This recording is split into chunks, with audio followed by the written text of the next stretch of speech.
السلام علیکم دوستوں اور ہمارے معزز جو ویورز ہیں اور ناظرین ہیں، ان کے لیے ایک نئے پروگرام کا آغاز ہونے جا رہا ہے جس کی ہوسٹنگ میں کر رہا ہوں، اور اس میں میرا ساتھ دیا کریں گے جناب سید الطاف بخاری، اور یہ پروگرام آپ کو امریکہ سے آپ کی خدمت پیش کریں گے۔ تو اس میں کیا ہے کہ حالات حاضرہ پہ گفتگو ہوگی، جو کرنٹ ایشوز ہیں ان پہ بات ہوگی۔ آج جس طرح ہم ساری دنیا جو ہے کرونا کے مرض سے افیکٹڈ ہے، اس پر بات چیت ہوگی۔ علاوہ ازیں ہلکی پھلکی سیاست پہ بات ہوگی، اور بالکل جو پاکستانی ٹاک شوز کا ایک معمول ہے اس سے بالکل ہٹ کے پاکستان کی مثبت جو پہلو کو اجاگر کرنے والی گفتگو ہے، میں بھی اس پہ بلیو کرتا ہوں اور میرے ساتھی بھی اسی پہ بلیو کرتے ہیں کہ ہمیں پاکستان کا مثبت امیج دنیا کو دینا چاہیے، تو اس پر بات ہوگی۔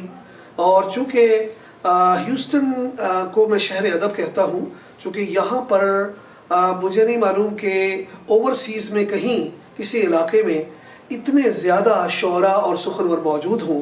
قریباً 40 یا 45 کے قریب جو ہے شعراء حضرات جو ہیں، جس میں بڑے بڑے آتھینٹک نام آتے ہیں، جیسے یہاں پر فراز اور فیض کے عہد کے احمد مشتاق صاحب یہاں پر یعنی ہیوسٹن میں تشریف فرما ہیں۔ اس کے علاوہ ڈاکٹر افضال فردوس ہیں، عارف امام ہیں، اور اس طرح کے بڑے بڑے بہت سے نام ہیں۔ ہمارے نظم کے بہت بڑا نام سید الطاف بخاری کا ہے، اور جن کی حال ہی میں ایک نظم جو تھی وہ 4 دانگ عالم میں معروف ہوئی، اور پاکستان ٹی وی میں اس کو بار بار پورے دن جو ہے اسے چلایا گیا، اور نہ صرف پورے دن چلایا گیا بلکہ بعد میں بھی اس کی ویڈیوز چلتی رہیں۔ اگر آپ یوٹیوب پہ جائیں اور ان کا نام ڈالیں تو وہ آپ کو اس کے کلپس جو ہے وہ تقریباً 100 کی تعداد میں نظر آ جائیں گے، جسے لوگوں نے اپنے نام سے بھی استعمال کیا ہے۔ تو دوستو، یہ ساری گفتگو جو ہے ادب و سخن کے حوالے سے بھی ہوا کرے گی، اور کبھی کبھار ہم اس میں مزید بھی کسی مہمان کو بلا لیا کریں گے۔ تو سب سے پہلے میں اپنے معاون دوست کا تعارف کرانا چاہتا ہوں۔ سید الطاف بخاری صاحب جو ہیں، ان کا تعلق بھی پاکستان سے ہے، بالکل میری طرح، اور ماشاءاللہ ایک بڑے خانوادے سے ان کا تعلق ہے، اور ادب و سخن کی دنیا میں لیکن یہ بڑی عاجز طبیعت کے انسان ہیں۔ کبھی نہ تو انہوں نے کبھی اپنی خاندانی جو ایک تعلق اور رشتہ ہوتا ہے، نہ اس کا کبھی اظہار اور وہ ذوق کسی کے سامنے بیان کیا، اور دوسرا یہ کہ نہ ہی شاعری کے حوالے سے آپ جب بھی ان کی گفتگو سنیں گے، ان کے اندر ایک عاجز طبیعت، ایک ولی بن اسٹائل کا انسان آپ کو ملے گا، جو کبھی اپنی شاعری پہ ناز نہیں کرتا، لیکن ہمیں معلوم ہے کہ وہ ماشاءاللہ کس کیلیبر کی شاعری کرتے ہیں۔ اور میرا تعلق جو ہے وہ بھی شاعری سے ہی ہے، اور میرا مختصر تعارف سمجھ لیں یہ ہے کہ ماں کے گود سے میں نعت گو ہوں، اور والد کی گود سے اگر دیکھا جائے تو مجھے شاعری ملی ہے۔ تو انجمن تقدیس ادب 1960 کی دہائی میں ساغر صدیقی صاحب مرحوم درویش لاہوری جنہیں کہا جاتا ہے، اور میرے والد محترم سید عبدالستار مفتی اور عبدالکریم قدسی صاحب، وہ بھی مسعود کھدر پوش ایوارڈ یافتہ شاعر ہیں، پنجابی کا بڑا نام ہے ان کا، تو وہ بھی اس میں ہیں، وہ بھی تھے۔ تو اسی تنظیم کو ہم نے یہاں ہیوسٹن میں ریوائیو بھی کیا، جس میں میرے الطاف بخاری دستے راست ہیں، اور اس تنظیم نے یہاں پر بہت سارے مشاعرے جو ہیں کافی کرائے ہیں، تقریباً 50 کے قریب مشاعرے پہنچنے والے ہیں، 49 مشاعرے وہاں اب تک کروا چکے ہیں۔ تو آج کی جو یہ پروگرام ہے اس میں ہم الطاف بخاری سے بات کریں گے۔ جناب سید صاحب السلام علیکم۔ پہلے بات تو آپ کو بہت ویلکم اس پروگرام میں، جس کا ہم نے نام رکھا ہوا ہے 7 سمندر پار سے۔ تو یہ 7 سمندر پار سے ہمارا جو گفتگو کا فلیور ہے وہ پاکستانیوں تک پہنچے گا انشاءاللہ۔ بہت بہت شکریہ یا مفتی صاحب۔ سب سے پہلی بات تو یہ ہے کہ یہ بہت بڑی بات ہے کہ آپ نے اس ماحول میں اس نشست کا جو ہے وہ انعقاد کیا ہے، اور میں سمجھتا ہوں کہ یہ آپ کی دلیری بھی ہے اور ذرا نوازی بھی کہ آپ نے مجھے بلایا۔ حالانکہ اب تو لوگ جو ہیں وہ فون پہ بات کرتے ہوئے بھی یہ سمجھتے ہیں کہ شاید وہاں سے بھی کرونا نہ لگ جائے۔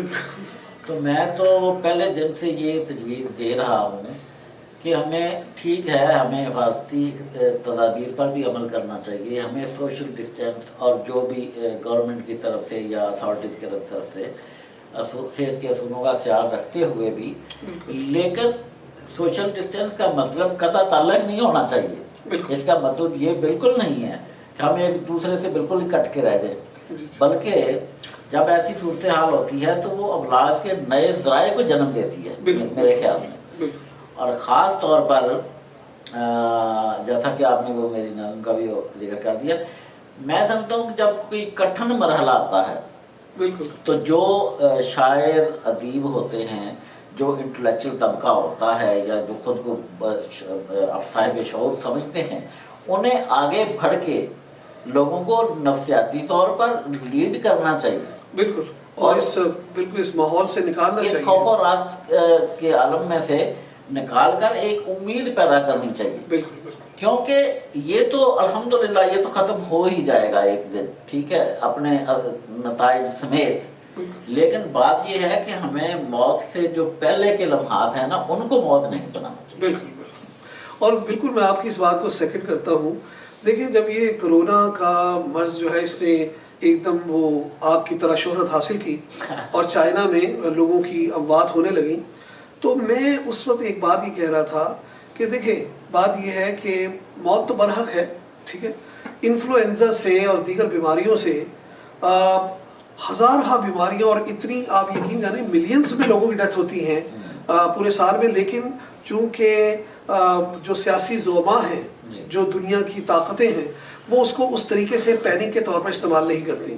بہرکام یہ ایک سلسلہ آیا جس میں چائنا متاثر ہوا، تو اس وقت بھی اگر دیکھا جائے تو ذرائع ابلاغ کو پوری ذمہ داری سے اس پینک کو پھیلنے سے روکنا چاہیے. مگر بدقسمتی سے لوگ ریٹنگ کے چکر میں، ریٹنگ کو دیکھتے ہوئے وہ اس کو اتنا زیادہ انہوں نے خوف و ہراس میں مبتلا کیا کہ میرا خیال ہے کہ اگر شاعر طبقہ اور سخنور حضرات جو ہیں وہ امید و بیم کی صورتحال میں قوم کو نہ لاتے، یعنی اگر امید کا یہ دامن پکڑتے ہوئے اور اپنی نظموں کے ذریعے ان کو امید کی اس یعنی سرحد میں نہ لاتے، تو غالباً لوگوں کی خودکشیوں کا شاید شرح بھی بڑھ جاتی.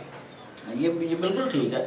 ہر بات کے مختلف پہلو ہوتے ہیں، اور ایک اینگل تو یہ درست ہے کہ معلومات کو ٹھیک پہنچانی چاہیے، خطرے سے آگاہ کرنا چاہیے، لیکن خطرے کو اس سے اتنا بڑھا چڑھا کے نہیں بتانا چاہیے.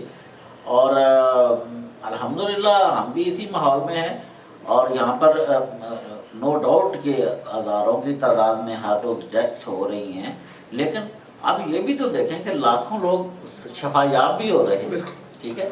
اور ہم یہاں پر بیٹھے ہوئے بھی آپس میں بات بھی کرتے ہیں، اور آج ہماری ملاقات بھی ہو گئی ہے. تو آج کا مین مقصد جو ہمارا مل بیٹھنے کا یہ تھا، اپنے دوستوں کو یہ بتانا کہ بیٹھا جا سکتا ہے. ایسا نہیں ہے کہ کرونا کی وجہ سے ہم لوگ آپس میں قطع تعلق کر لیں.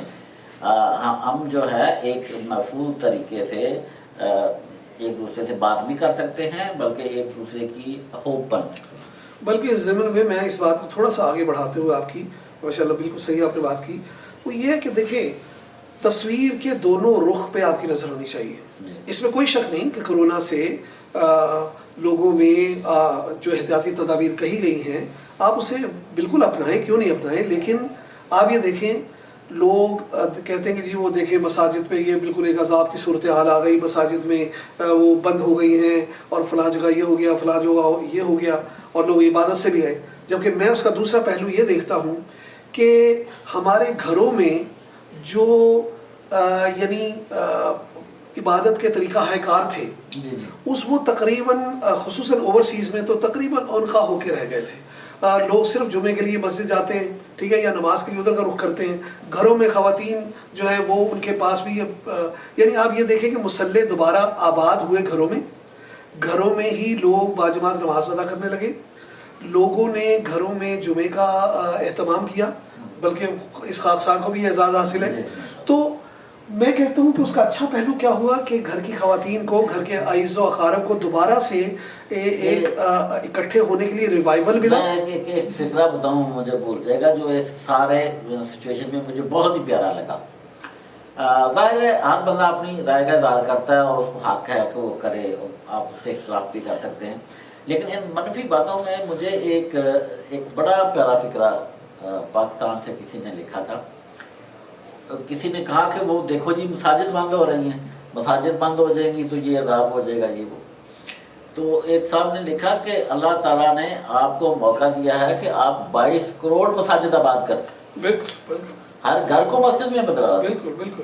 میں اپنی بات بتاتا ہوں کہ ہم نے کبھی اس سے پہلے کبھی اتنے اہتمام سے گھر میں نماز کا وہ نہیں کیا تھا، لیکن اب چونکہ سارے ہی گھر میں ہیں. اور آپ کو میں اس میں ایک اور بات بتاؤں کہ اب میرے بھائی کا بیٹا ہے، وہ ماشاءاللہ بڑی اچھی اذان دیتا ہے. اس کی اذان کو دیکھتے ہوئے ایک دوسرے بھائی کے بچے کے اندر وہ شوق پیدا ہوا کہ میں بھی اذان اسی طرح دوں، تو اس نے بھی اذان دی. اچھا، نعت کہنے کا شوق جو ہے، وہ سلام پڑھتے ہیں ہم جمعے کے بعد تو یا نہ مختلف میلادوں میں، تو وہ بچوں کے اندر وہ چیزیں پیدا ہوتی ہیں. ہم اس اللہ کی عبادت کرتے ہیں جو شارک سے بھی نزدیک ہے. بالکل بالکل.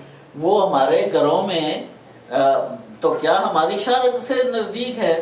یہ تو نیت کا عمل ہے، آپ جہاں بھی بیٹھ جائیں وہی جگہ مسجد ہے. اور دوسری یہ بات ہے کہ جب سے یہ ابلاغ کا، یہ سائبر کا سلسلہ چلا ہے، ماشاءاللہ اتنی اب ٹیکنالوجی اتنی اس حد تک جا چکی ہے کہ اگر کوئی اس طرح کی صورتحال ہو بھی جائے تو آپ محافلیں چلتی رہیں گی، یار زندہ صحبت باقی. آپ دیکھیں آج میں اور آپ بیٹھے ہیں اور اسی مسئلے پر بات کر رہے ہیں، ہم گھر میں بیٹھے ہوئے ہیں اور ہم دنیا کے سامنے جو ہے ایک مذاکرے کی صورت میں ایک پروگرام ہو رہا ہے اور اس میں لوگ اسے سن بھی رہے ہیں، اس سے مستفید بھی ہو رہے ہوں گے، اس پر اپنی رائے کا اظہار بھی کر رہے ہوں گے. چونکہ جیسے یہ لائیو جا رہا ہے تو لائیو میں بھی مختلف لوگ اپنے کمنٹس بھی دے رہے ہوں گے کہ ہاں اس طرح کا سلسلہ بھی ہونا چاہیے. چلیں اب اس میں ایک چیز میں اور پوچھوں گا. میں نے الطاف بھائی یہ دیکھا ہے کہ پاکستان میں مختلف چینلز کو دیکھتا تھا، ذرائع ابلاغ کے جتنے بھی بڑے بڑے ٹاک شوز جو ہوتے، تو ان کی جو پوری توجہ تھی نا وہ یہ تھی کہ ایسا لگ رہا تھا جیسے پاکستان ایک بالکل فیلڈ اسٹیٹ کے طور پر آ گیا ہے اور اس سے کرونا سے نپٹنے میں بالکل ناکام ہو گیا ہے اور اس میں انہوں نے بالکل ناکافی یہ نہیں کیا. تو جسے دیکھو وہ متعاون کرنے کی کوشش کر رہا تھا حکومت وقت کو. اچھا، تنقید ایک بڑی اچھی چیز ہوتی ہے جو انسان کو صحیح ہونے میں اور صحیح چلنے میں مدد دیتی ہے، لیکن جب یہ تنقیص کا روپ دھار لیں نا، تنقیص کا، اس میں کیا ہوتا ہے کہ آپ صرف برائی کے علاوہ اور کوئی بات نہیں کر رہے ہوتے. بدقسمتی سے مجھے ایسا لگتا ہے کہ پاکستان کے چینلز جو ہیں وہ تنقید نہیں کرتے، تنقیص کرتے ہیں. گویا کہ وہ اپنی ذات میں بزوں میں خود تو افلاطون بنے ہوئے ہیں. وہ یہ سمجھتے ہیں کہ جی ہم ٹی وی شوز پر اگر بیٹھ گئے ہیں، ہم جو بات کر رہے ہیں وہی بات درست ہے، وہ چاہے نون لیگ کا ایم این اے ہو، چاہے وہ تحریک انصاف کا ایم این اے ہو، چاہے پیپلز پارٹی کا ہو، وہ سب جیسے ان کے سامنے کوئی احمق لوگ بیٹھے ہوئے ہیں. اور دوسری بات، وہ اپنے ایجنڈے کو آگے بڑھاتے ہوئے ہمیشہ یہ تاثر دیتے ہیں جیسے پاکستان ایک ناکام انداز میں چل رہا ہے اور اسے کرونا سے نپٹنا نہیں آیا. آپ کیا سمجھتے ہیں کہ پاکستان نے کرونا سے نپٹنے میں اگر آپ تقابل کریں دیگر کنٹریز سے، آپ کس طرح دیکھتے ہیں؟ سب سے پہلی بات تو یہ ہے کہ جب ہم کسی چیز کا تجزیہ کرتے ہیں نا تو ہمیں بے لاگ ہو کر کرنا چاہیے. بدقسمتی سے آپ ٹی وی اینکر ہیں، شاعر ہیں، ادیب ہیں، جب آپ اپنی رائے دیتے ہیں، تجزیہ کرتے ہیں تو اس میں اپنی پسند ناپسند کو شامل ہو جاتی ہے. اچھا، اور ہم تو الحمدللہ ہم نے تو جب بھی بات کی ہے ہم نے تو پاکستان کے پس منظر میں بات کی ہے. ہمیں کسی ذات سے، کسی شکل سے نہ نفرت ہے نہ ہی محبت ہے، نہ کسی کی کبھی پوجا کی ہے الحمدللہ، نہ کسی سیاستدار پہ ہمیں خدا واسطے کا ویر ہے. ہم اس کو پاکستان کے تناظر میں دیکھتے ہیں. اب دیکھیے جو حکومت ہوتی ہے وہ اس طرح ہی ہے کہ جس طرح آپ اپنے گھر کے ہیڈ آف فیملی ہیں تو آپ اپنے گھر کی حکومت. اچھا، آپ نے اس گھر کے مسائل کو اس گھر کے وسائل سے حل کرنا ہے، ٹھیک ہے. اب اگر سسٹم یہ ہے کہ آپ کے ہاں جتنی انکم ہوتی ہے اس کے اندر آپ نے اپنے گھر کو بنانا ہے، اس کے اندر آپ نے اپنے وسائل استعمال کرتے ہوئے ضروریات بھی پوری کرنی ہے، خواہشات بھی پوری کرنی ہے اور فرمائشیں بھی پوری کر سکتے ہیں.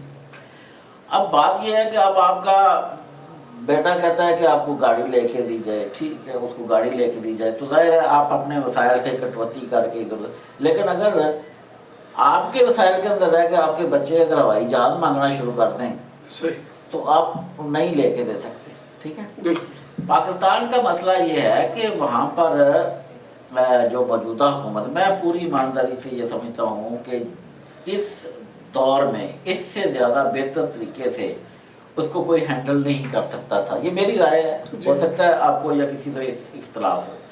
سوال یہ ہے کہ آپ کیا کرتے۔ اس وبا کو آپ لوگوں نے ایک عالمی تناظر میں دیکھنا ہے۔ بالکل، جس وبا نے امریکہ جیسی، یورپ جیسی طاقتوں کو اوندا منہ گرا دیا ہے، بالکل، دنیا کی معیشت کی کمر توڑ کے رکھ دی ہے، بالکل، بلکہ میں تو کہتا ہوں یہ آپ یہ ذرا خدا کرے یہ ہٹ جائے، آپ دیکھیں گے کہ دنیا کا کلچر تبدیل ہو چکا بالکل، ہوگا، پورا ورلڈ آرڈر چینج ہو جائے گا، ٹھیک ہے۔ تو آج میرا خیال ہے الطاف بھائی کرونا کے حوالے سے میرا خیال ساری ہی چیزیں سمٹ گئی، چونکہ اس میں آپ کی کافی بازی ہو گیا کرونا ہے، کرونا نے کافی جو ہے وہ ٹائم لے لیا ہے تو اب جو ہے دوستو ادب و سخن کے اعتبار سے ذرا گفتگو چلتی ہے۔ تو جیسا کہ میں ابتدا میں بتا رہا تھا کہ سید الطاف بخاری صاحب جو ہیں ہمارے، ان کے دوست جو ہے نا انہیں شاعر جمال کہتے ہیں۔ اچھا، اس کی ایک وجہ یہ ہے کہ یہ بڑے جو کلاسک انداز ہے نا فیض کا، فراز کا اور دیگر بڑے لوگوں کی نظموں کا، ان میں راشد ہیں اور دیگر ہیں، تو اس کو یعنی یہ اس لیگیسی کو لے کے چل رہے ہیں۔ ان کی شاعری میں میں دیکھتا ہوں کہ بہت ہی منفرد قسم کے خیالات آپ کے سامنے لائے جاتے ہیں اور بہترین اردو کا استعمال ہوتا ہے اس میں۔ میں یہ تو نہیں کہوں کہ بہت ثقیل ہو جاتی ہے، لیکن جو یعنی میں سمجھتا ہوں نظم کے شایان شان لینگویج کا استعمال ہونا چاہیے وہ یہ کرتے ہیں، اللہ تعالیٰ نے انہیں یہ خوبی عطا کی۔ تو دوستو ابھی جب یہ کرونا نے ہر طرف جو ہے وہ اپنا رنگ جمایا تو ہر ایک نے کوشش کی، ہر شاعر نے میرا خیال ہے کوشش کی کہ کرونا پہ کچھ نہ کچھ کہے، تو اس میں انہوں نے بھی کچھ نظمیں لکھی، جن میں ایک نظم جو ہے وہ راتوں رات جو ہے وہ یعنی جیسے آگ پھیل جاتی ہے تو وہ شہرت اس کی پھیلی، اور نہ جانے کس نے، مجھے نہیں معلوم وہ کون ہے، لیکن کسی نے پاکستان ٹی وی میں کسی کے حوالے کی، کس نے کس کے کی، واللہ عالم بالصواب، کسی کو نہیں پتہ۔ انہوں نے جناب اسے ریکارڈ کروایا اور بہت ہی خوبصورت انداز میں اس نے اس کا ایک حصہ جو ہے نا وہ پیش کیا۔ پوری نظم تو ہم جناب الطاف بخاری سے ہی سنیں گے، چونکہ پوری نظم تو وہاں پر پاکستان ٹی وی میں بھی نشر نہیں کی گئی، تو لیکن اس میں تھوڑی سی ایک بدقسمتی بھی رہی جو کہ مجھے پسند نہیں آئی ذاتی طور پہ، تو لیکن یہ تو ولی منش آدمی، یہ تو اس پر بھی مسکراتے رہے۔ اس میں یہ تھا کہ انہوں نے ان کا نام جو ہے وہ استعمال نہیں کیا، اور جو یعنی تحت اللفظ میں پڑھنے والے آدمی تھے وہ اپنی ذات کی تشہیر تو کرتے رہے، لیکن وہ پاکستان ٹی وی نے باہر تو ان کا نام نہیں دیا۔ میرے لحاظ سے میں آپ کی بات کاٹ رہا ہوں اس لیے کہ پروگرام کا قیمتی وقت جو ہے وہ آپ میں لگتا ہے میرے پہ گفتگو زیادہ کر کے تو وہ کریں گے، تو چھوڑیں کریڈٹ شاعروں کو۔ آپ کو پتہ ہی ہے یہ دنیا، مطلب آپ کے والد صاحب بھی ماشاءاللہ اتنے بڑے شاعر تھے، آپ خود بھی شاعر ہیں، تو آ جا کے بہرحال ایک نام کا ہوتا ہے شاعر کو کہ اس کا کریڈٹ دیا جائے۔ لیکن میں آپ کو ایک چھوٹی سی بات بتاتا ہوں نام سنانے سے پہلے، وہ میں نے کہیں پڑھا کہ علامہ اقبال جو تھے اور ان کے ساتھ غالباً ڈاکٹر فقیر حسین تھے، جی جی، تو وہ لاہور میں جا رہے تھے مار روڈ پر گاڑی میں، وہ جو بگی ہوتی تھی، تو وہ سامنے سے کسی انگریز کا زمانہ تھا، تو وہ انگریز افسر کی گاڑی آ رہی تھی، تو وہ اتنی بالکل سیدھی آ رہی تھی کہ وہ یوں لگتا تھا کہ ان کو ٹکر مارنے لگا، تو آپ نے اپنی گاڑی کو فٹ پاتھ پر چڑھا لیا اور بڑی مشکل سے اس کو بچا لیا۔ صحیح۔ تو ڈاکٹر فقیر صاحب نے پوچھا کہ علامہ غلط تو وہ آ رہا تھا، تو اس کو اپنی گاڑی کو سائڈ پہ کرنا چاہیے تھا۔ تو اقبال نے کیا خوبصورت بات کی، اس نے کہا یار سارا ہندوستان ان کو دے دیا ہے اور نہیں لڑ سکے، اب یہ 2 فٹ جگہ پہ کیا ہم لڑائی کر لیتے۔ تو بات یہ ہے کہ پاکستان ٹی وی یا ذرائع ابلاغ کیا کرتے ہیں، اب وہ آپ کو میرے سے بہتر پتہ ہے کس طرح وہ لوگوں کو پک کرتے ہیں۔ باہرگاہ وہ شہرت جو ہے اب ماشاءاللہ ان کی ایسی پھیلی کہ میں یوٹیوب پہ ایک دن سرچ کرنے لگا آپ کی نظم، تو تقریباً 100 کے قریب لوگوں نے اس نظم سے متاثر ہو کر اسے اپنے ناموں سے ڈالا ہے۔ میں عرض کرتا ہوں تعارف تو سچی بات یہ ہے کہ یہ ساری باتوں میں سے اگر آپ کی جو محبت ہے وہ نکال دی جائے نا تو باقی میرا تعارف کچھ بھی نہیں ہے، ٹھیک ہے۔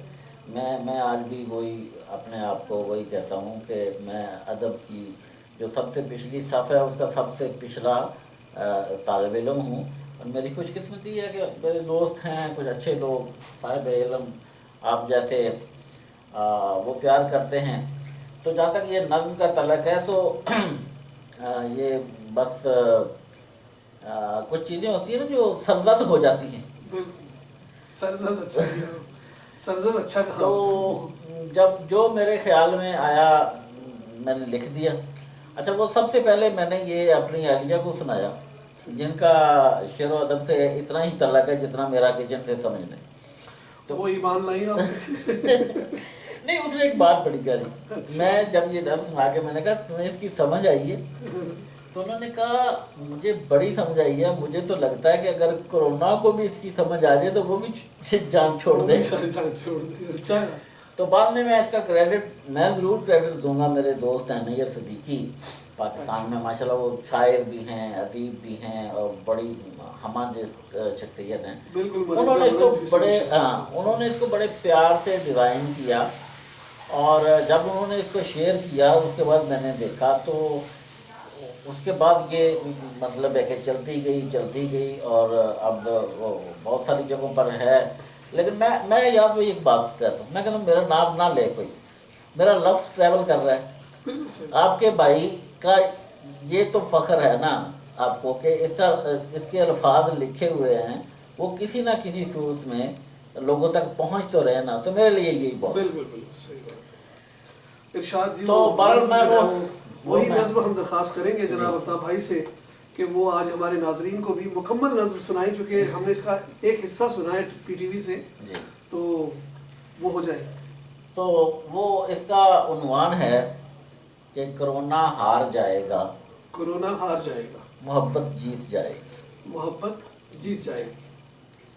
کہ سفر میں زندگانی کے ہزاروں موڑ آتے، سفر میں زندگانی کے ہزاروں موڑ آتے، سفر میں زندگانی کے ہزاروں موڑ آتے ہیں، کبھی گلزار ہیں راہیں، کبھی ہیں زیر پا کانٹے، واہ واہ، کبھی جلوائے جانا سے یہ دنیا رشک جنت ہے۔ یہ محبت کے سارے پہلو۔ بالکل، کبھی جلوائے جانا سے یہ دنیا رشک جنت ہے، کبھی تنہائیاں ایسی کہ سایہ تک گریزاں ہو۔ بالکل، محبت کی مسافت میں یہ سب رستے کے منظر ہیں، یہ سب رستے کے منظر۔ محبت مر نہیں سکتی، بالکل، محبت مٹ نہیں سکتی، محبت رک نہیں سکتی، مگر ایک خاص لمحے میں وہ اپنا زاویہ تبدیل کرتی ہے۔ وہ اپنا زاویہ تبدیل کرتی ہے۔ نکل کر ذات سے باہر ذرا اس رنگ کو دیکھو، نکل کر ذات سے باہر ذرا اس رنگ کو دیکھو، یہ دھرتی چاند سورج کہکشاں اور گلستاں سارے، واہ واہ واہ، پھر ان سے بڑھ کے ہستی انسان خاکی ہے۔ یہ سب مظہر ہیں قدرت کے، بالکل، یہ سب مظہر ہیں قدرت کے، نشاں ہیں سب محبت کے، نشاں ہے سب محبت کے۔ واہ واہ واہ واہ، خدا کو پیار ہے ان سے خدا کو پیار ہے کہ یہ سب اس کی دنیا ہے، خدا کو پیار ہے ان سے کہ یہ سب اس کی دنیا ہے۔ یہاں پہ یہ ذرا میرا جو زاویہ ہے محبت ہے نا، ذرا اس کو دیکھیے گا کہ میں ایک بندہ فانی ہوں، میں ایک بندہ فانی ہوں، مگر محبوب کی آنکھوں کی نمناکی میرے سب فیصلے تبدیل کرتی ہے۔ میں ایک بندہ فانی ہوں مگر محبوب کی آنکھوں کی نمناکی میرے سب فیصلے تبدیل کرتی ہے، مجھے بے چین کرتی ہے۔ مجھے بے چین کرتی ہے۔ تو پھر یہ کیسے ممکن ہے کہ رحم اور کرم کا خالق جو سرچشمائے الفت ہو، خدا جو خود محبت ہو، کرم اور رحم کا خالق جو سرچشمائے الفت ہو، خدا جو خود محبت ہو، وہ کتنی دیر دیکھے گا تڑپتا اپنے مظہر کو، وہ کتنی دیر دیکھے گا تڑپتا اپنے مظہر کو، نہیں ویران رکھے گا وہ بازار و مساجد کو، خدا کو رحم آنا ہے، خدا کو رحم آنا ہے، خدا کو رحم آئے گا، آئے گا، فقط تم حوصلہ رکھنا، فقط تم حوصلہ رکھنا، ذرا سا فاصلہ رکھنا، ذرا سا فاصلہ رکھنا، فقط تم حوصلہ رکھنا، ذرا سا فاصلہ رکھنا، جھکا کے سر کو سجدے میں خدا سے رابطہ رکھنا، بہت اچھا، جھکا کے سر کو سجدے میں خدا سے رابطہ رکھنا، محبت جوش مارے گی، محبت جوش مارے محبت گی، جوش مارے گی، زمین پھر مسکرائے گی، زمین پھر مسکرائے گی، محبت جوش مارے گی، زمین پھر مسکرائے گی، بلائیں بھاگ جائیں گی، بہاریں لوٹ آئیں گی، آہا، میں پھر سے نظم لکھوں گا، میں پھر سے نظم یہ لکھوں گا، دنیا گنگنائے گی، یہ دنیا گنگنائے گی، اگرچہ رات گہری ہے مگر یہ بیت جائے گی، آہا، کرونا ہار جائے گا، محبت جیت جائے گی۔ بہت اچھا ہے، بہت اچھا، اور کیا ہی خوبصورت اس کی اینڈنگ ہے، اور بالکل آپ نے جو جہاں سے خدا کو رحم آنا ہے، خدا کو رحم آئے گا، کیا ہی خوبصورت انداز ہے، بے ساختہ پن ہے اس میں، اور مجھے خود بھی بذات خود یہ نظم بڑی پسند آئی، اور میری طرف سے بھی مطلب مبارکباد بھی قبول فرمائیں آپ کہ آپ کی ماشاءاللہ یہ جو نظم ہے اسے چار داغ عالم میں شہرت ملی ہے۔ تو دوستو الطاف بخاری جو ہے اس نے کرونا پہ ایک نہیں کافی نظمیں، میرا خیال اب تو ڈبل ڈیجٹ میں شاید داخل ہونے والی ہیں یہ نہیں آپ نے بھی تو لکھا نا، آپ نے بھی تو بہت پیارا شروع میں تو آپ نے لکھا۔ اب یہ ہے کہ ہم ان سے ایک آدھی اور اس سلسلے میں نظم سنیں گے، چونکہ انہوں نے کافی مجھے ان کی نظمیں پسند آئیں۔ ایک اور نظم جناب میں ہمارے ناظرین کی، ایک چھوٹی سی نظم جو ہے یہ میں نے خاص طور پر لکھی تھی ڈاکٹر اور پیرامیڈیکل سٹاف کے نام، بالکل اور یہ میں نے دل سے میں یہ سمجھتا ہوں کہ آج اس وقت جو جنگ ہے اس میں جو فرنٹ لائن پر جو ہمارے سولجر ہیں بالکل، یہ ہمارے ڈاکٹر، نرسز اور دوسرا سٹاف ہے۔ بلکہ اس پروگرام کی وساطت سے ہم پاکستان کے تمام ڈاکٹرز، تمام نرسز، پیرامیڈیکل سٹاف، اور نہ صرف پاکستان کے بلکہ دنیا بھر کے جہاں جہاں بھی جی میڈیکل سٹاف ہے، اور وہ لوگ جو ہیں وہ بیچاری اپنے جانوں کو خطرے میں ڈال کر اور ان کرونا کے مریضوں کی دیکھ بھال کر رہے ہیں، ان کو ہمارا سلام، بسط عقیدت و احترام۔ اور یہ کوئی معمولی بات نہیں ہے، میں کہتا ہوں یہ ایک ایسا بحاگ جس پر موت بعض اوقات تقریباً یقینی سمجھی جا سکتی ہے، لیکن یہ لوگ کام کر رہے ہیں، تو ان کو خراج تحسین پیش کرنے کے لیے میں نے ایک مختصر سی نظم لکھی، اور یہ میری کوشش ہے کہ یہ ہمارا جو ڈاکٹر اور دوسرا سٹاف ہے ان تک یہ پہنچے، اور اس کو میرے بھتیجے اعجاز نے بعد میں انگلش میں بھی ٹرانسلیٹ کیا، کیونکہ یہاں پر امریکہ میں اور دوسرے ڈاکٹر جو زیادہ تر صرف انگلش سمجھتے ہیں ان تک پہنچانے کے لیے جو اردو نظم تھی میری وہ میں پیش کرتا ہوں۔ جی جی، یہ ہے اس کا عنوان ہے مسیحاؤں کے نام۔ مسیحاؤں کے نام۔ کہ زندگی موت ہے آمنے سامنے، زندگی موت ہے زندگی آمنے سامنے، موت ہے آمنے سامنے، اور اس جنگ میں زندگی کے محافظ سپاہی ہو تم، زندگی کے محافظ سپاہی ہو تم، زندگی موت ہے آمنے سامنے، اور اس جنگ میں زندگی کے محافظ سپاہی ہو تم، بلبلاتے ہوئے جہاں سے جاتے ہوئے، ہر مصیبت زدہ کی ہو امید تم، ہر مصیبت زدہ کی ہو امید تم، ٹوٹتی سانس کو جوڑنے کا عزم، ٹوٹتی سانس کو جوڑنے کا عزم، تم مسیحا ہو رکھ کے ہتھیلی پہ جان، آہا، چھین لو موت کے منہ سے پھر زندگی، واہ واہ، تم مسیحا ہو رکھ کے ہتھیلی پہ جان، چھین لو موت کے منہ سے پھر زندگی، واہ واہ واہ، ٹوٹ جائے گا طوفان کا حوصلہ، بالکل، ٹوٹ جائے گا طوفان کا حوصلہ، جیت جاؤ گے تم موت کی سرحدوں پر کھڑے غازیوں، تم سلامت رہو، تم سلامت۔ ماشاءاللہ ماشاءاللہ، اور یہ بالکل جو ہے یہ یعنی جس عزم کے ساتھ یہ ڈاکٹرز لگے ہوئے ہیں، ہماری دعا ہے کہ اللہ تعالیٰ انہیں کامیاب بھی فرمائے۔ اچھا یہ ڈاکٹرز تو لگے ہی ہیں، اب آپ یہ کریں کہ آپ نے میرے سے کافی کچھ سن لیا، سب سے پہلے تو وہ جو کرونا پہ آپ نے نظم لکھی تھی سب سے پہلے تو وہ سنائیں. جی جناب علی، میں نے تو خیر جو بھی کرونا پہ لکھی ہے بس در بات ہے کہ میں نے کہیں بھی اس کو میں نے ابھی تک نہ شیئر کیا نہ ڈالا. ایک دوست کہہ رہے تھے کہ جتنا تم کرونا پہ لکھ رہے ہو نا، اب ایسا نہ ہو کرونا تم پہ لکھنا شروع کر دے. وہ میں نے ایک نظم لکھی اور اس نظم میں ظاہر ہے ہر شاعر کا اپنا ایک زاویہ فکر ہوتا ہے، تو میرے ذہن میں جو باتیں آئیں میں نے ان کو اس میں یعنی لباس حرف دینے کی کوشش کی ہے. تو الطاف بھائی آپ کی نظر ہے یہ اور اپنے ناظرین کی نظر کرتا ہوں کہ واللہ گناہوں کا جو اقرار کرو نا، واہ واہ، واللہ واللہ گناہوں کا جو اقرار کرو نا، ممکن نہیں کر پائے گا پھر وار کرو نا. کیا بات، کیا بات. واللہ گناہوں کا جو اقرار کرو نا، ممکن نہیں کر پائے گا پھر وار کرو نا. اور محصور غزہ غیرت مسلم پہ تماچا. واہ واہ.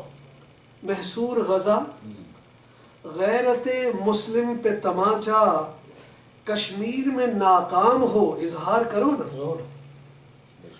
کشمیر میں ناکام ہو اظہار کرو نا. اور اللہ تجھے حضرت ایوب کی سوگند. واہ. بیمار ہوئے تھے جی جی. اللہ تجھے حضرت ایوب کی سوگند، امت پہ کرم خالق و سردار کرو نا. سبحان اللہ. امت پہ کرم خالق و سردار کرو نا. اور آپ والی بات کہ وہ رحم کرے گا انشاءاللہ. سبحان ہے رحمان ہے وہ رحم کرے گا. بے شک. سبحان ہے رحمان ہے وہ رحم کرے گا. تم پیش ذرا واسطہ سرکار کرو نا. کرو واہ واہ واہ، بہت خوب بہت خوب. تم پیش ذرا واسطہ سرکار کرو نا. کیا بات. اور جس طرح میں کہہ رہا ہوں کہ اب گھروں کو اللہ تعالیٰ نے موقع دیا ہمیں مسلح بنانے کا، تو دوری نے تجھے دور کیا رحمت رب سے. دوری نے تجھے دور کیا رحمت رب سے، سجدے کو جبیں خوب سے تیار کرو نا. سجدے کو جبیں خوب سے تیار کرو نا. اور لے لیجئے اللہ اسے اپنی پناہ میں. لے لیجئے اللہ اسے اپنی پناہ میں، کشتی کے تعاقب میں ہے منجدار کرو نا. کشتی کے تعاقب میں ہے منجدار کرو نا. اور اس کی جو سمٹمز ہیں کرونا کی کہ انعام تیرے تنگ نفسی درد و تپش. انعام تیرے تنگ نفسی درد و تپش ہے، یہ تیری ولادت کے ہیں آثار کرو نا. کیا بات. یہ تیری ولادت کے ہیں آثار کرو نا. اور قطرائے ندامت سے ہی مشکل یہ ٹلے گی. بے شک. قطرائے ندامت سے ہی مشکل یہ ٹلے گی. توبہ کا کبھی دل سے بھی اظہار کرو نا. توبہ کا کبھی دل سے بھی اظہار کرو نا. اور میرا یہ پیغام ہے دوستو کہ گھر گھر کو بنا مسجدیں دو دے کے اذانیں. گھر گھر کو بنا مسجدیں دو دے کے اذانیں. مشکل ہے سو اللہ کا پرچار کرو نا. مشکل ہے سو اللہ کا پرچار کرو نا. اللہ کی آیات شفا پر ہو تیقن. ہمیں تو ہمارے قرآن نے کہا کہ الحمد شریف میں ہر چیز کی شفا ہے. کلونجی کے متعلق کہا گیا، شہد کے متعلق کہا گیا، زیتون کے متعلق کہا گیا. تو اللہ کی آیات شفا پر ہو تیقن، آئے گا نظر پھر نہیں عیار کرو نا. اور تم دیکھنا مر جائے گا مکار کرو نا. ممکن نہیں پھر مفتی کرے وار کرو. تو یہ میں نے جناب یہ کورونا پہ لکھی تھی، یہ جو کہ میں نے آپ کی وساطت سے اپنے ناظرین نہیں بہت اچھا کلام ہے، اور اللہ کرے دورے کلام اور زیادہ. اور اب اس سے پہلے کہ آپ میرے پہ کوئی وار مطلب ادبی وار کریں، میں آپ سے گزارش کروں گا کہ آپ نے ایک کچھ بلکہ میں یہ ناظرین کو بتا دوں ایاز مفتی صاحب کی ایک خفیہ واردات جو کہ اب خفیہ نہیں رہی. انہوں نے بھارت میں جو ایک ادبی فورم ہے ان کے زیر اہتمام کچھ چل رہے تھے مشاعرے، اور انہوں نے ان سے رابطہ کیا تو وہ غالباً میر کے موضوع پر اور میر تقی میر کی زمین پر شعراء کو دعوت دی گئی لکھنے کی. تو اس میں مختلف شعراء نے، بڑے بڑے شعراء نے اس میں غزلیں کہیں میر کی زمین میں، جو کہ آسان کام نہیں ہے. اور پھر یہ ہوا کہ اس پہ بہت سارے شعراء نے بہت ساری غزلیں کہہ دیں، ایک سے زیادہ کہہ دیں. تو ایاز مفتی صاحب نے جو عالمی ریکارڈ قائم کیا وہ یہ کہ انہوں نے اس سے 70 سے زائد 75 غزلیں جو کہہ دیں. اور ہم سے تو یہ معاملہ چھپا رہا، انہوں نے چھپائے رکھا، لیکن انہوں نے یہ کیا کہ انڈیا میں ان کی وہ جو غزلیات تھیں ان پر مشتمل انہوں نے ایک کتاب جو ہے اس کو مرتب کیا گیا. تو جب اس کی اشاعت کا مرحلہ آیا تو انہوں نے مختلف لوگوں سے اس پر رائے لی. تو خاکسار کا تعارف چونکہ ان کے نزدیک یہ تھا کہ میں ایاز مفتی صاحب کا بہت قریبی دوست ہوں، تو جب انہوں نے مجھے بھی اس پہ کچھ لکھنے کو کہا تو تب مجھے ان کی اس ادبی واردات کا اندازہ ہوا. تو بہرحال اس پہ مجھے سب سے پہلے تو مجھے ذاتی طور پر بڑا فخر ہے، اور دوسری بات یہ کہ میں آپ کو مبارکباد دوں گا اس بات پر کہ کسی شاعر کا کلام اور کسی اپنے دوست شاعر کا کلام کو اتنی پذیرائی ملنا یقیناً بہت ہی میرے لیے باعث مسرت ہے. اور آپ نے تو چھپائے رکھا، لیکن انہوں نے چونکہ مجھے بتا دیا تو اس کے بعد وہ اب وہ کتاب بھی کچھ دنوں تک وہ آ جائے گی. لیکن میری گزارش اس وقت یہ ہوگی، ساری تمہید کا مقصد یہ ہے کہ وہ جو آپ نے حضرت میر کی زمین پر غزلیں کہی ہیں ان میں سے کوئی غزل عنایت فرمائیں. اس پہ بھی میں ابھی پیش کر دیتا، میرے پاس ابھی فوراً شاید اسے ایکسیس کرنا ایزی نہیں ہوگا. تاہم غالباً میں اپنی ڈائری میں دیکھ لیتا ہوں، کچھ نظر آ گیا تو ضرور پیش کر دوں گا. تو اس میں یہ تھا کہ الطاف بھائی کہ ان کا کہنا یہ تھا کہ آپ میر صاحب کے مصرے کو یہ چاہ رہے ہیں کہ جب تک کتاب نہ آئے آپ اس کو افشا نہیں کرنا ایسی کوئی بات نہیں. تو انہوں نے کہا کہ میر صاحب کا مصرع جو ہے آپ اس ردیف قافیے کو تو استعمال کر سکتے ہیں لیکن میر کے مصرے کو اٹسیلف استعمال نہیں کریں گے. تو اللہ کا شکر ہے کہ وہ زود گوئی ہم پہ الزام بھی ہے لیکن کبھی کبھی وہ اچھے کام بھی کروا جاتی ہے. زود گوئی میں سب سے زیادہ مسئلہ یہ ہوتا ہے کہ زود گوئی بہت سے شعراء ہیں اور آپ کو مل جائیں گے. اپنے اختر شیرانی صاحب کے متعلق تو کہتے ہیں وہ چلتے پھرتے ہی اشعار کہتے ہیں. جگر مراد آبادی صاحب کے متعلق یہی سنا ہے.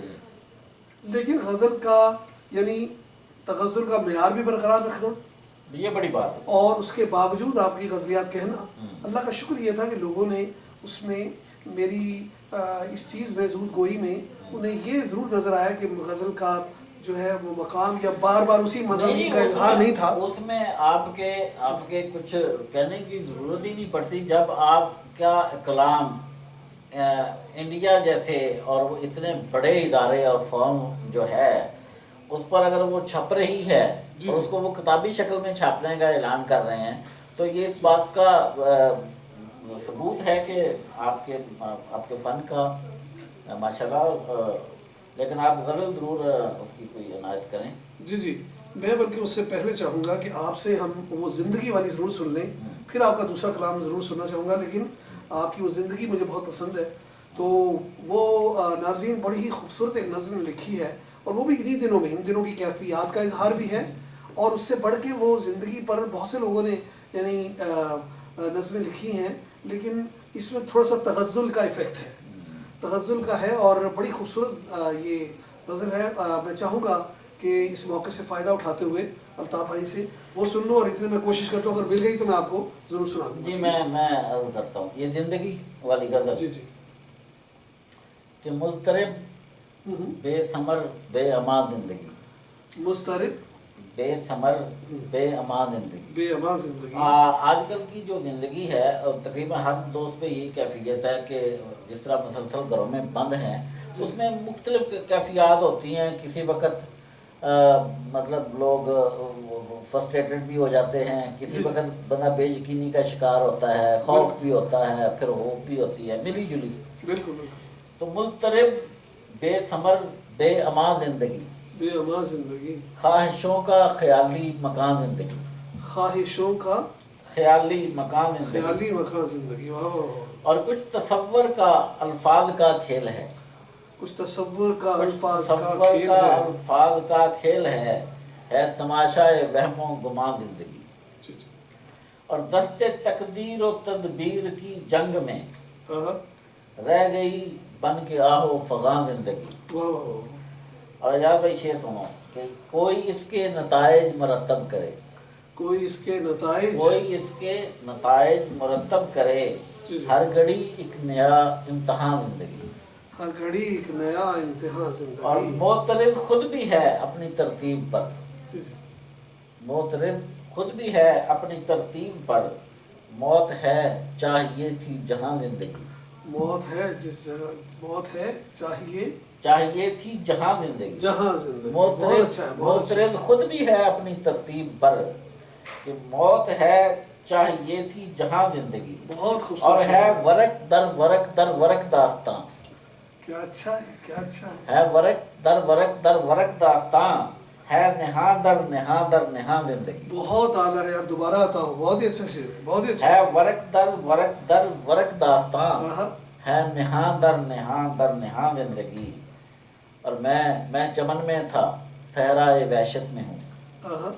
میں چمن میں تھا صحرائے وحشت میں ہوں، کھینچ لائی کہاں سے کہاں زندگی. بہت اچھا.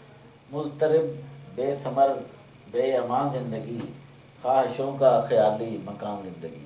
بہت اچھا. بہت اچھا. اب بات یہ ہے کہ آپ جتنی مرضی دادیں میں بھولوں گا نہیں، مجھے وہ میر والی جو ہے نا غزل آپ کو لازمی سنانی ہوگی. بات یہ ہے کہ میں نے سوچا کہ اس دوران آپ کو